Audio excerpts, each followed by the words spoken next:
Old School Bodybuilding Clothing Company. If you're the hardest training person at your gym, you are old school. If you hate math but you can count by 45s, you are old school. OSBBC.com for the hardest training athletes.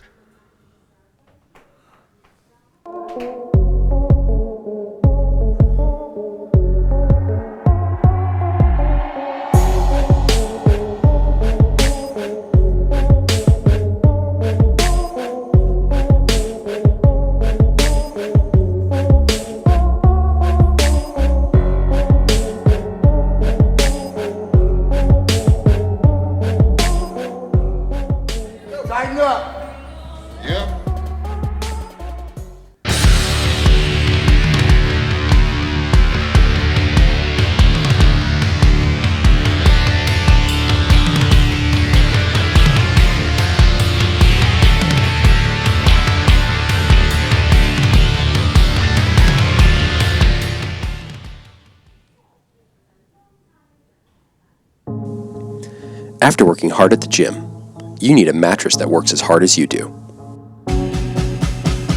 Spinalign has engineered the perfect mattress for you and your active lifestyle. Don't compromise your recovery with inferior sleep. Order your Spinalign mattress today. Hey guys, we're super excited to be here at the LA Fit Expo. It's our third year in a row. And what we're going to be doing today is we're going to be launching a tasty pastry. It's a low-carb Pop-Tart. It's got 3 to 4 grams of net carbs.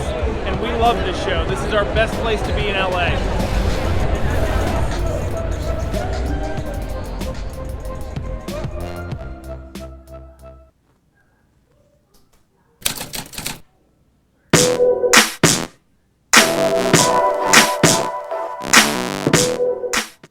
RX Television on RXMuscle.com. This is Ask Dave, better known as hashtag Ask Dave. I'm your host, Sadiq Faruqi. This is your 30-minute question and answer show with Dave Palumbo. All your questions on diet, training, supplementation, IFBB, pros, news, anything and everything going on in and outside the bodybuilding world. It is all on the tables. We now bring in Dave Palumbo. Dave, by the time this episode goes up, on the channel will be a rant that you did about specifically what makes a great bodybuilding webcast commentator. The last week seemed to be just a week of drama upon drama. And then, of course, over the weekend, there was the petition that emerged seeking for the removal of Shawn Ray from the Olympia webcast. And it was a conversation that started in one direction regarding the quote-unquote negativity that he brings to the broadcast, and then it just splintered into all sorts of different areas of conversation, some personal, some, well, let's just not go there. But you did address it. We did plan on having an iron debate. A lot of the guys that we wanted to have on were committed this week, but we are going to attempt to have that next week. But if you want to just touch on that for the audience, that video right now on RXMuscle.com, the YouTube channel. Yeah, personally, I don't think that a person's personal life or what he does outside of bodybuilding has any bearing on what his qualifications are as a commentator. So in that sense, dismiss everything you don't like about Shawn Ray. Does he have the experience? Did he do the thing up on stage and compete in the Olympia himself? Yeah. Does he have valid points, and is he not afraid to say what's on his mind? Yeah. Do you have to agree with the commentator? No. Do I think they should have someone in the booth with him that balances him off, who is not afraid to challenge him when he does say controversial things? Absolutely. It's about not worrying, and this is a huge thing. Even the guys who have their own YouTube channels that don't even go to shows, after a while they become so well known that these bodybuilders start to almost kiss their butt because they're afraid, because they have such a big social media following. So they lose the ability to sometimes say things the way they really see it. And you have to, when you stream or when you're doing commentary on a live stream, you have to be able to separate yourself from being friends with these people out there, and you have to be able to say really what you're thinking and what you're seeing on that stage. If someone's presentation is terrible, then you got to point it out. If someone's not in shape, even though he might be a fan favorite, you got to point it out. And you can't worry about whether this person's going to be your friend or not. And I think that there's not many people who can do that. Shawn doesn't care because he doesn't care what people think about him, which you might not like that about him, but you got to respect it. That's what I want in a booth. of someone doing commentary, someone who's not afraid to say what's on mind. Dennis James is a guy like that too. I'm that way. I don't, worry about what people, think. I say what I see and then, deal with it after. The truth hurts. That's our moniker here. And that's what makes a good commentator. And in that light, I think that, my suggestion was, and I did it on Heavy Muscle Radio, I said it in the rant too, Dan Solomon should offer several different live stream feeds you can watch with different commentators. You can do that. The technology is here today. It's not going to be hard. I can do it from my house. Because why? Because the commentators, Sean Ray, if he's going to be doing it from the Olympia, is going to be sitting in the same booth. I'm going to be sitting watching a TV set, doing commentating on what he's basically watching is the live stream. So we're all commentating on the same thing we're seeing. He won't be sitting live, in front of the audience in the first row. That's not how they do it. And so why not offer a couple streams? If you don't want to listen to Sean Ray, you can listen to this person. If you don't want to listen to this person, you can listen to that person. Give the viewers in 2020 the ability, especially since no one can go see the show, there's a very limited audience going to be there, let them pick who they want to hear talk, Otherwise, just mute it, if you don't want to listen to Sean Ray. If you don't like Sean Ray, don't listen to him. So that video, that rant, available right now on RXMuscle.com and the RXMuscle YouTube channel. Let's go to the questions. The first two questions, of course, from the Dave Palumbo Experience app. The first question, should I be more sore when I'm not on cycle? No. Yeah, well, maybe. Some people cut back their training, so they're not training as intensely when they're off cycle. But I always found that I got more sore when I was off cycle. When I was on cycle, very rarely did I have a lot of soreness because even though I trained hard, I just recovered better. So what I found was when I would go off cycle, at least for the first couple workouts, it would take me a little longer because I think a lot of anabolic steroids neutralize the excessive cortisol production in the body.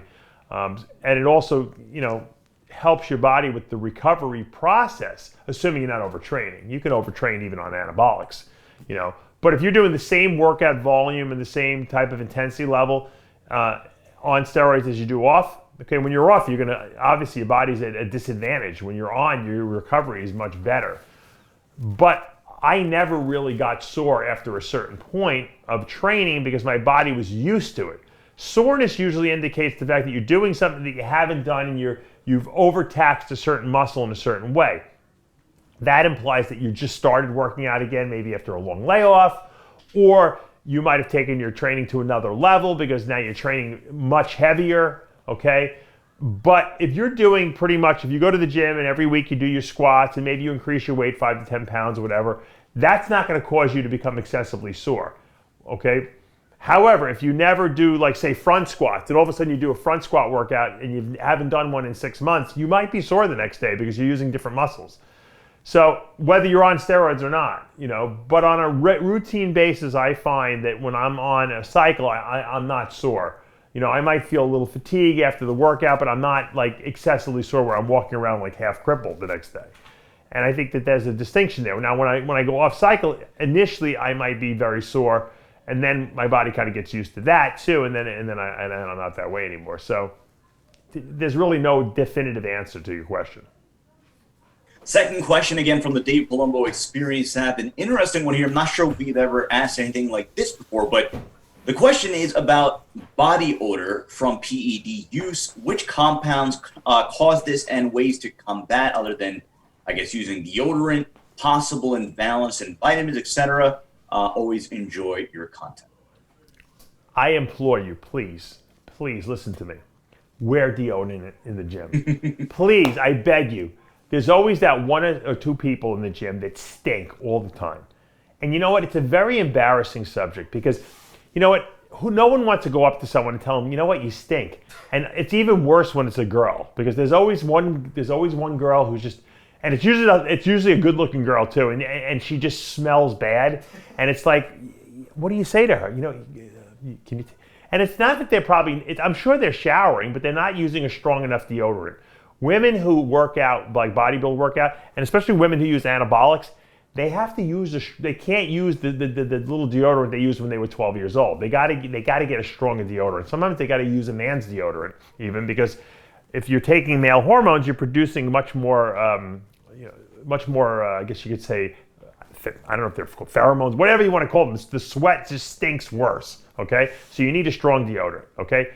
Now, whether you want to use an antiperspirant or not, that's up to you, because sweating doesn't affect the other people in the gym with you.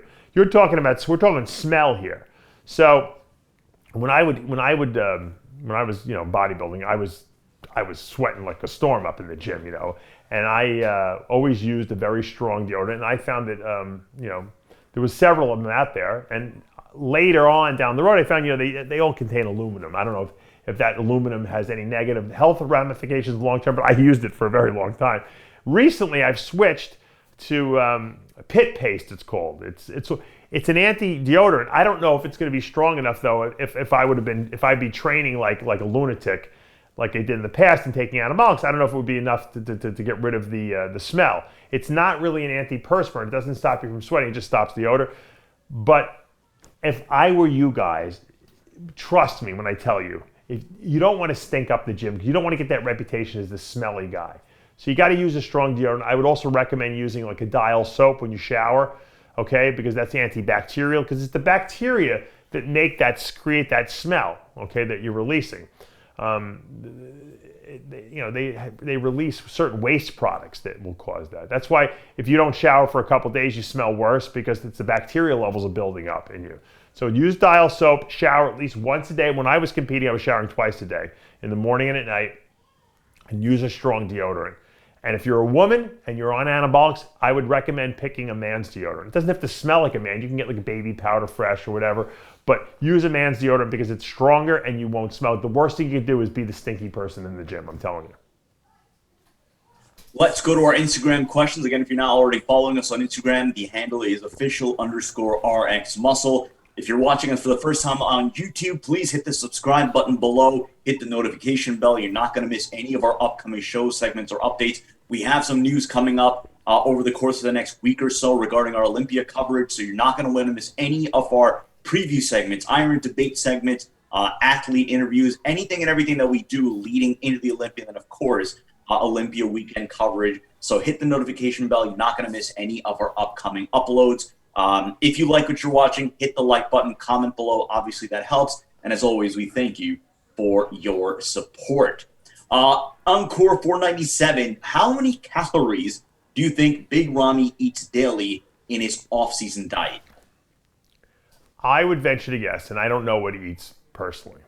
I would bet he eats a lot less than you guys think, because he's a genetic freak.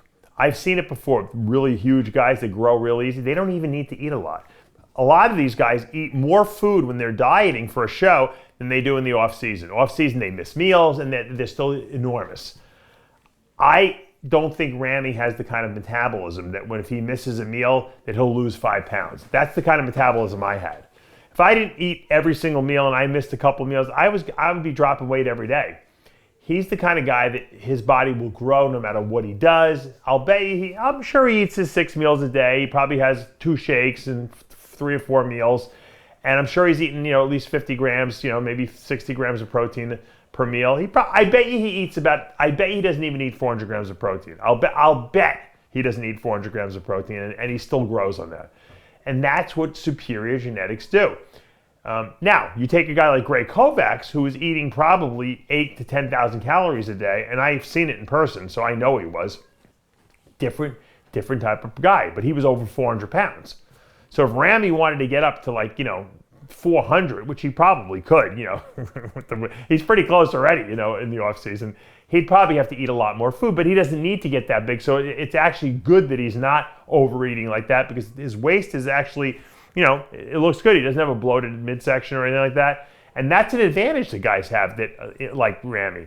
He's got superior genetics. He doesn't have to overeat to put the size on, so why do it and then blow his stomach out? So I think it's, that's what you can tell the guys that have to eat a lot more to get big because of their metabolisms. And those guys tend to sometimes have some stomach distension issues because they're eating an enormous amount of food. And when you put that stretch on those, and I hate to say this, I believe the bloated stomachs, a lot of what's happening is from the enormous amount of food that guys have to eat. It's not like they can't. It's not an either, why are they eating so much food? They're not. It's not that they don't have a food eating disorder. They have to eat it or they don't grow, some of these guys. And what happens is you stretch the intestinal cells, the colon and all that stuff, because there's so much volume in there, and they grow. the small intestine and the large intestine are involuntary smooth muscle. What that means is that you can't stimulate it by thinking about it. You can't say, I want to make my colon contract. But when you put a stretch on them with food in there, that makes them contract and it makes them get bigger so they can accommodate more food. You ever heard the old expression, your stomach is shrunk up in size because you're eating small meals? It's true. It atrophies the stomach muscularity there. It gets smaller, okay, when you're eating small meals. And that's why, when you're dieting and you try to have a cheat meal, sometimes you can't even eat that much because the stomach is so small. But if you're eating an enormous amount of food, you could stretch that stomach out. You can stretch out the colon and the small intestine, and the cells grow bigger, and they get more muscular, and then they push out on the abdominal wall. I mean, I had that happen to me because I was eating 12 times a day. Now I eat like three, maybe 4 meals a day, small meals, and my midsection is tiny now because everything, it's shrunk back. Like all muscle, it will atrophy, if you don't use it. So I'm no longer putting that stretch on it. The cells didn't need to be that big, they got smaller. And that's, so when you look at a bodybuilder and they're huge, but they have a small midsection, usually it means they don't eat a lot of food. I've seen Akeem Williams. He eats way more when he's getting ready for a show than he does, off season, which he shouldn't, but he's just not a big eater. And that's why probably his waist is so small, where he doesn't have any, distension issues. So you can't, you never know. Everyone's metabolism is different. I'll answer this one. It's from Abed Adawi. He's asking about whether we're going to get Hany Rambod on the show, or I guess have you feature Dave on his podcast. We are in touch with Hany.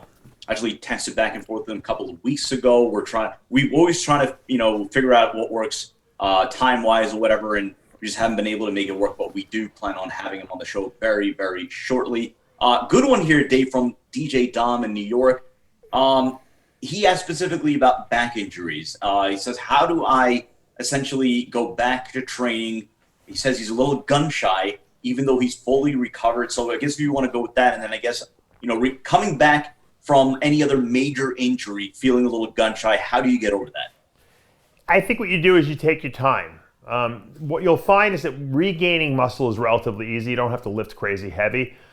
Take your time, get the muscle back, and by the time the muscle comes back, I think you'll be deep enough into the recovery process where you won't feel that vulnerable feeling anymore.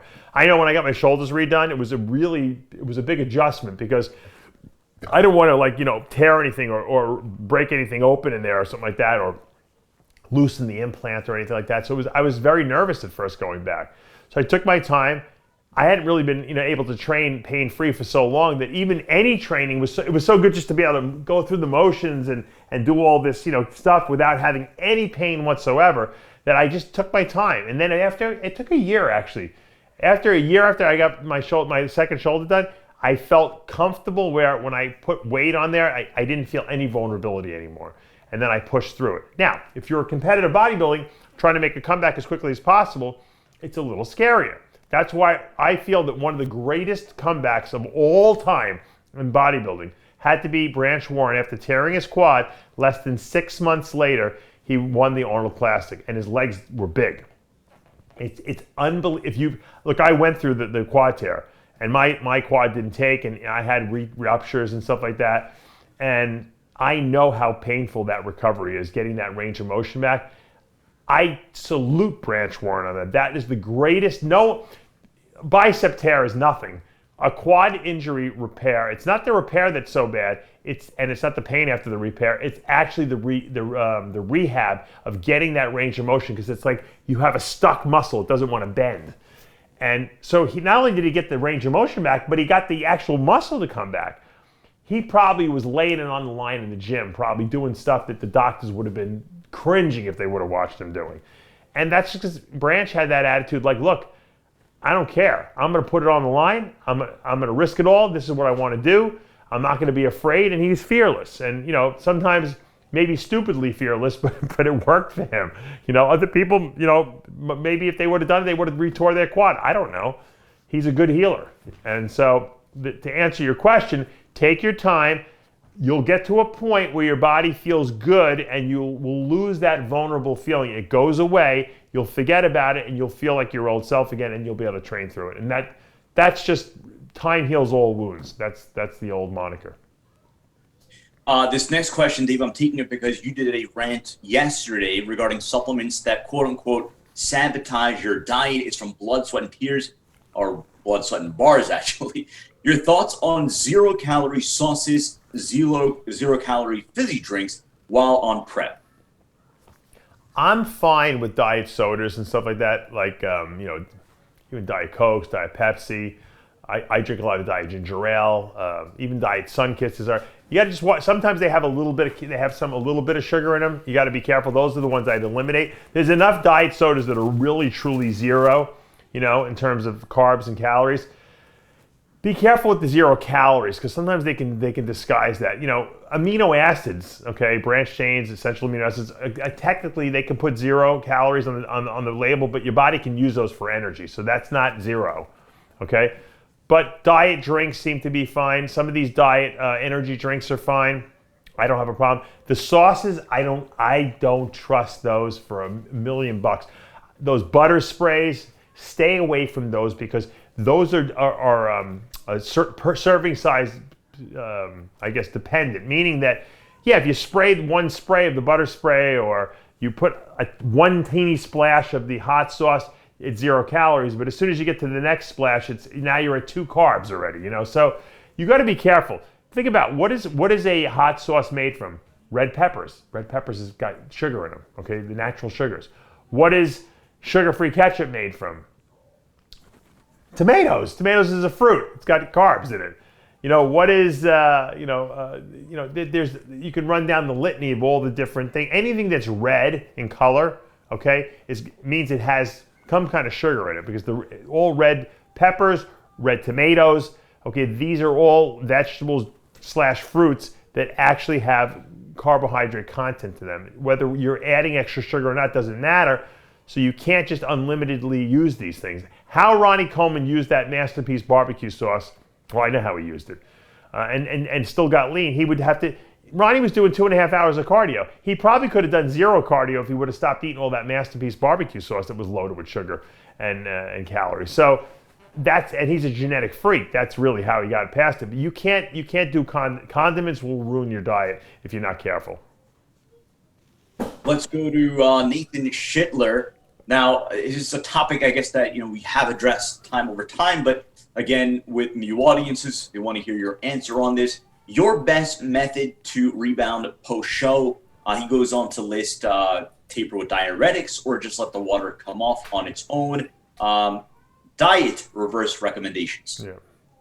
I found that, throughout my years that the best thing to do is stay on a little bit of diuretic for a day or two after the show. So let's say you're using Diazide on a Friday and then a little bit on Saturday, which would be show day. Sunday, maybe night, take a half a Diazide before bed. Monday, seeing how you look, maybe you might need another half. What you want to do is you want to prevent your body from gaining 15, 20, 30 pounds the days after the show. Now, the interesting thing is you might get past the first 3 days and say, oh, I'm not even gaining any weight, I feel good, and you stop. And then what happens is you start holding water, but you look good from it because your muscles are full and you're hitting shots in the gym and everyone's like, holy mackerel, you look huge. But now you're starting to notice, man, my lower back's really hurting me. I don't know what's going on, but I look freaky, man. And then you weigh yourself, you find out you're 20 pounds up from contest weight. That's too much. So you might after a week after a show, you might have to take another half a Diazide. You might have 2 weeks after, you might have to. It depends how your body kind of acclimates. The key is don't restrict salt. If you start going on the salt-free diet again, you're going to start creating that sodium sensitivity again. You got to drink, you got to take some sodium in, take the Diazide to flush the extra out, and just use it as necessary, And it's fine to use it for up to, a week or two if need be. Because what you're doing is just keeping excessive water off your body that shouldn't be on there anyway, okay? If you wait for your body to naturally get rid of it, which it will eventually, it could take up to a month, and you'll be very uncomfortable, believe me. And it's probably not that healthy to have the high blood pressure that goes along with that, and that your eyes look like little slits. You look like Chinese almost because you're so swollen with water. That's not a good feeling. Plus, a lot of people get congestive heart failure, acute congestive heart failure where they're actually having trouble breathing, their heart's not beating properly because there's so much fluid in their body. Flush it out. Some guy just contacted me the other day and was asking me about that. He got off a show, he gained 35 pounds. What do? I said, take a diuretic. And he was like, thank you for telling me to do that. I feel so much better. It seems like an obvious answer, but a lot of people think, oh, I'm retaining water. Maybe there's something wrong with my kidneys. Maybe I shouldn't take a diuretic. No, get that water off your body. Let's go to CX. Risa, earlier in the show, we asked you about your input, or rather your take on Big Ramy's off-season diet and how many calories. CX Risa wants to know, how do you think Kai Green stays so massive and shredded year-round, especially without ever seeming to get burned out? And then just to add to that, with everything that he's got going on, his movie productions, opening up businesses around the world, and obviously his daily social media commercials. You know, I spent some time with Kai Green, back in the day, and Kai was one that has a very fast metabolism in a sense, off-season wise. When he diets for show, he has to actually cut back really low, but off-season, to maintain his physique or to actually put muscle on, he has to eat an enormous amount of food. And Kai's not a big carb eater anyway, but he has to eat an enormous. So I think now that he's not competing, I'm sure Kai, because he lives the bodybuilding lifestyle, is eating 6 times a day, but he's probably not eating as much food as he used to. Before, he was eating a pound of chicken and a pound of fish at a meal. He'd have some sweet potatoes or some rice or something like that. I think now he's probably eating smaller amounts, but 6 times a day, and doing that, he probably is just staying super lean. Because think about how much muscle he has on his body. That muscle needs to be fed. So if he's not overeating the calories that he would need normally to put weight on, he's just maintaining what he's got. And his metabolism is so fast now because Kai's not a junk food addict, so that he's just going to stay lean. That's what was, for me to get over 300, I had to eat a lot of food. To get 315, I have to be gorging myself. To maintain 285, 290, it was almost like easy. I could just eat, like a normal person, 6 times a day or 7 times a day, but not an exorbitant amount of food, and I felt good, and I maintained my muscle that way, and I was ripped to the bone because my metabolism was so fast. In order for me to gain weight, I had to eat so much more than what I was doing, and I think that's where Kai is, because he figures, well, I'm not competing anyway, so I'm not trying to get bigger at this point. I just like being big. I want to keep the size. As long as he trains the way he always did, he has no injuries, and he eats enough food just to sustain what he's got, he's not going to lose it. And he's not overeating, so he's not going to get fat. And that's why he looks like that all the time. He can sustain, look, if he has no injuries, he can sustain that indefinitely. The issue is, as he gets a little older, he's in his 40s now, is it productive to be that big? I mean, is his blood pressure normal? Are his blood sugars normal? That's something he has to come to grips with. If his numbers are good and his blood work is all good, then who's better than he is, at that point? That's how he makes his money, on his body. So if at some point he says to himself, you know what? Maybe my body's under too much strain. Maybe my heart's a little too enlarged. And at 45 or 50 years old, I don't want to be like this anymore. Then he'll downsize then. That's all. But for now, I guess he's happy with the way he looks and where he's at. And I think that, that's great that he doesn't have to work that hard to maintain it. Once you have muscle and you've done the work already, sustaining it, it's actually harder to lose the muscle than you think. When I was trying to downsize, I had to really restrict my protein very severely to lose the muscle because it doesn't want to go away. And I had to stop lifting as heavy because if you lift heavy, you'll just hold on to it. It's amazing. It took so long to get it, but once you got it, it doesn't go away that easy. Let's go to Lomna Sachdeva. How do I increase my HDL cholesterol levels? My HDL is 19.2. An LDL 110.6, total cholesterol 176.8. So I guess that just in general, your recommendations on increasing HDL cholesterol levels. Yeah, if you're taking some kind of a cycle or HRT, your HDL is going to be suppressed. It just happens. There's no way to really raise it up that much. I mean, they used to say niacin raises it a little bit. A little red wine every night can raise it a little bit. Exercise obviously raises it, but let's face it, when you're on some kind of hormone, type of regimen, it definitely suppresses HDLs. Now, if your LDLs are normal to low, you have nothing to worry about. Because if the LDLs which is the bad cholesterol carriers, are not super high, then you're not really laying down any cholesterol that you have to clean up, because the HDLs are like the vacuum cleaners that kind of clean up the extra cholesterol that's laying around. But if you have high LDL and you have low HDL, that's not good, because then it's like you're throwing all this cholesterol around, nothing's cleaning it up. So my suggestion is, what we can control LDL. We know how to lower that. Essential fatty acids, using a product like my Omega Lyse, 3 pills twice a day. I have guys that come to me with high LDLs all the time, and I get it down like in a month or two. The doctors are amazed. And all I do is put them on Omega-Lyze. I tell them also to use a couple tablespoons of macadamia nut oil, another product we sell from Species Nutrition. Usually 2 to 3 tablespoons a day will absolutely help bring those LDLs down. The monounsaturated fats are known heart-healthy fats.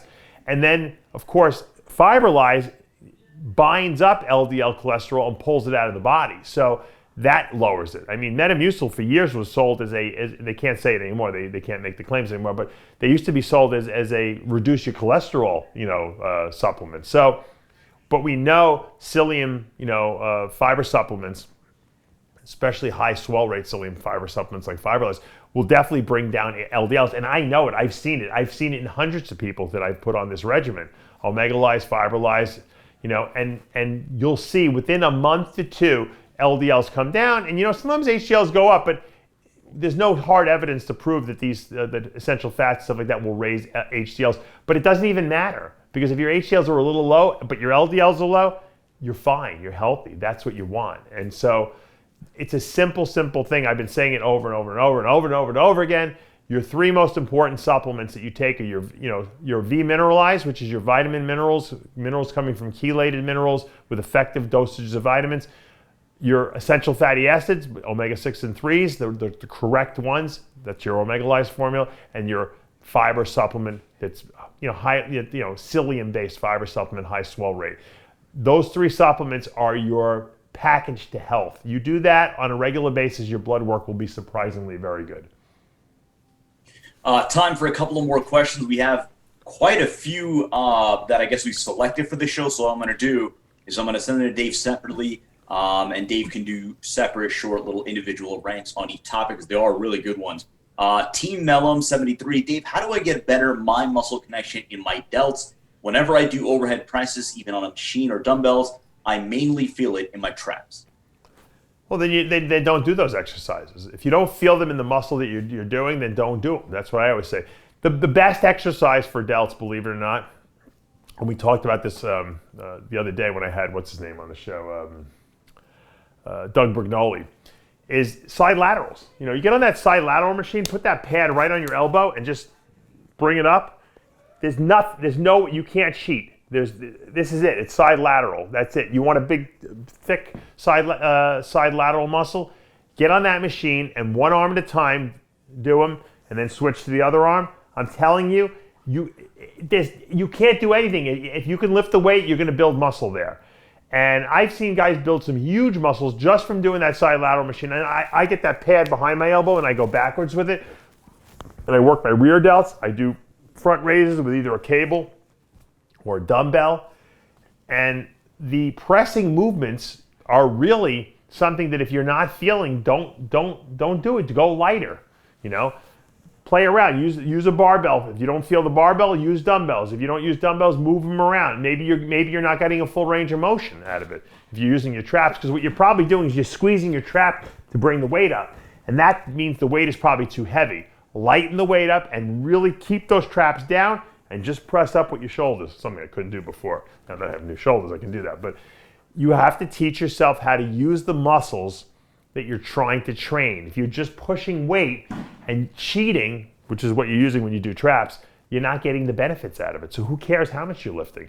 You're just not going to get the shoulder growth out of that. So you have to sometimes take a step back, lighten the weights up, and really retrain yourself. And before we go on, I wanted to just bring up one thing, because I've been getting an astronomically high amount of people reporting to me that, and I hate to say this because it's scary, but it's important that I mention it, because there's a lot of women out there who use anabolics like Anavar, which are very women-friendly anabolics, and what they're really taking is Dianabol, and they're buying these Roy test kits from my DavePaloma.com website. They're testing their compounds, and they're finding out that the Anavar, 90% of the time now, I said 50% a couple weeks ago, it's 90% now, is coming back as Dianabol or methyl testosterone. And they're finding that I already told everyone, don't even buy Primabol and injectable anymore. Primabol and injectable is 99.9% test propionate. But Masteron is coming back as test propionate. Even trenbolone is coming back as testosterone, which is silly because you can almost see the color of trenbolone in these vials, but people don't know. They're buying the stuff online. They're buying it from people that are saying the stuff is good. Don't trust anyone. For $20, you can test a compound with the Roy test kits. Test everything that you're taking, because I promise you, some of the highest profile bodybuilders that I help are using fake stuff and they didn't even know it. It's a shame that we're in an industry where people are so deceptive and they're just worried about making a buck. But a lot of times people are making stuff in their house and they don't even know that the raw powders they have are fake. But sometimes they do. Test everything you do before you put it in your body. Believe me, now with the semi-quantitative tests especially, not only can you test if the compound is legitimate, you can test what the strength of the compound is. For DECA, test cypionate and enanthate. Okay, and what's the other one? Trenbolone, enanthate. You can test not only if you have good stuff, but you can test what the strength of it is. And the clenbuterol tester also will test if your clenbuterol is good and what the strength is.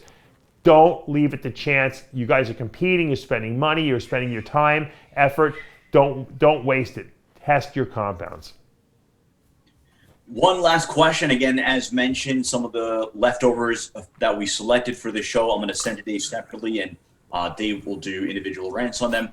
The question is pretty simple, Dave, but I'll expand on it just a little bit. The question from McAvain, your favorite Mr. Olympia of all time and why? I'll add to that just as from a fan perspective, from an appreciation perspective, about their physique, maybe other factors, your favorite Mr. Olympia.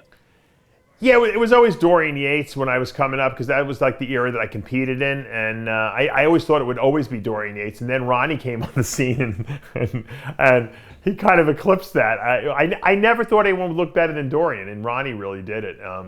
He was amazing in 1998, 1999. He just had an amazing physique, and some people thought that his aesthetics were better than later in his career, but 2003, we've talked about that as being his, because in 2002 he didn't look as good. He actually lost the Gunther Schlerkamp, not at the Olympia, but at the GNC show of strength, which was controversial, but he did lose, and he came back, he spent the whole year, came back in 2003 looking ridiculous at 292 pounds, probably the biggest Mr. Olympia of all time on stage, and he was just mind-boggling. Yeah, his waist wasn't as small as it was in 98 or 99, but everything else was enormous, and he was conditioned and he was separated, and he looked like everything we trained for. As bodybuilders, when we first start out, we want to be Superman. We want to look like the freak of freaks, but have structure and shape to go with it. That was it. He was the ultimate human being at that point in time, and I think that was my favorite look of all time. Even though, like I said, it might not have been the most aesthetic Ronnie, it was a freaky Ronnie, and it beat a Jay Cutler that was probably the best Jay Cutler we had ever seen. I mean, in 2003, Jay was just like, when he walked out on that stage, everyone thought he was going to win until Ronnie walked out. And that's how good both of those guys were in that show. People forget how good Jay was in that show. Jay was awesome in that show as well. But Ronnie was just otherworldly. And I think that's my favorite look on the Olympia stage. That's going to do for this episode of Ask Dave. As always, we thank you for watching right now on RXMuscle.com. Dave's rant on what makes a great bodybuilding webcast commentator. And then, of course, yesterday's rant about supplements that may be sabotaging your diet. And as always, this week's episode of Heavy Muscle Radio. For Dave Palumbo and our producer, Tyler Shore, I'm Sadiq Faruqi. We'll see you next time.